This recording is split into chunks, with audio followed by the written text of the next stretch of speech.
আজ রান্না করব চিংড়ি মাছের ভাপা। আমার মায়ের হাতে রান্না। চলুন কেটে ধুয়ে বেছে নিই। এবারে আমি চিংড়ি মাছগুলোকে বেছে নিচ্ছি। চিংড়ি মাছের মাথা ফেলে দেব, আর এই চোখলাগুলোকে ছুলে নেব। খোসা যে গায়ে থাকে তোকে এমনি করে ছুলে নেব। আর এইখানে একটা কালো রঙের শিরা থাকে, এই নোংরা, এটাকে তুলে ফেলে দেব। এই দেখুন, কড়া বসিয়ে দিয়েছি। কড়ার মধ্যে একটু সর্ষে তেল দিয়ে দিচ্ছি। মশলাগুলো আমি সব এক এক করে ভেজে নেব।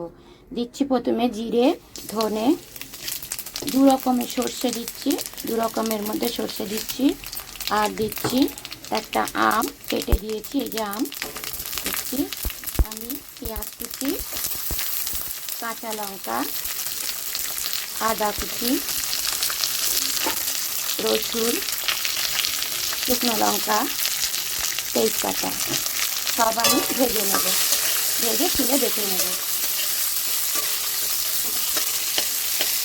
মশলাগুলো ভাজা ভাজা হয়ে গেছে, এর মধ্যে আমি ধনে পাতাটাও ভেজে নেব। ধনে পাতাটা আমি লাস্টে দিচ্ছি যাতে জলটা না বেরোয়, সেই জন্য লাস্টে দিয়ে আমি ভেজে নিচ্ছি। শিলে মশলাগুলো আমি বেটে নিচ্ছি। এই যে সব মশলাগুলো আমি ভেজেছিলাম, শিলে বেটে নেব। চিংড়ি মাছ আমি বেছে ধুয়ে নিয়ে এসেছি, আর যে ভাজা মশলাটা আমি ভেজে রেখেছিলাম সেটা আমি শিলে বেটে নিয়েছি, সেটা এর মধ্যে দিয়ে দিচ্ছি। আর এর মধ্যে দিচ্ছি স্বাদ মতো নুন, কাশ্মীরি লঙ্কা দিচ্ছি। ভালো করে আমি হাত দিয়ে মেখে নেব।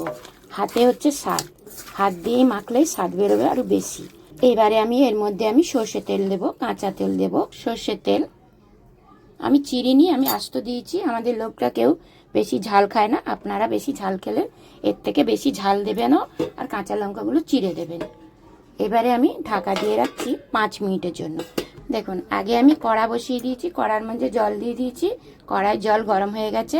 ভাতের হাঁড়ি বসাই যে স্ট্যান্ডটা, এই স্ট্যান্ডটা দিয়ে দিলাম। চিংড়ি মাছটা মেখে রেখেছিলাম, সেই চিংড়ি মাছটা এর মধ্যে আমি বসিয়ে দিচ্ছি। আমার টিফিন বক্স নেই বলে আমি বাটির মধ্যে বসাচ্ছি। আপনাদের টিফিন বক্স থাকলে আপনারা টিফিন বক্সে বসাবেন। এই একটা উপরে ঢাকনা দিয়ে দিচ্ছি। আমি 20 মিনিট পর ফিরে আসব। দেখো 20 মিনিট হয়ে গেছে, আমি চলে এসেছি।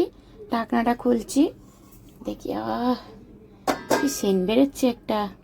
কতটা জল কমে গেছে, গরম আছে। দেখি,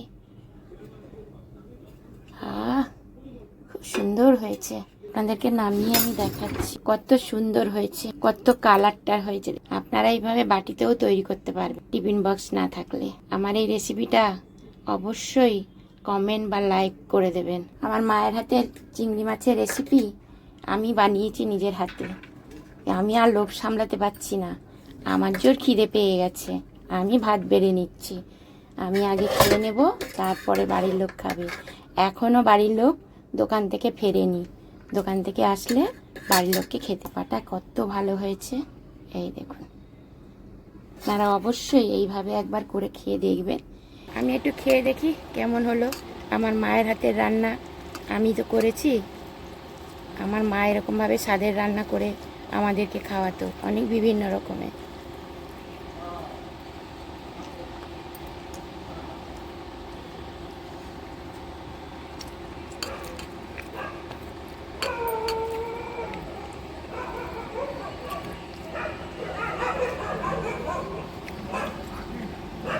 অসাধারণ।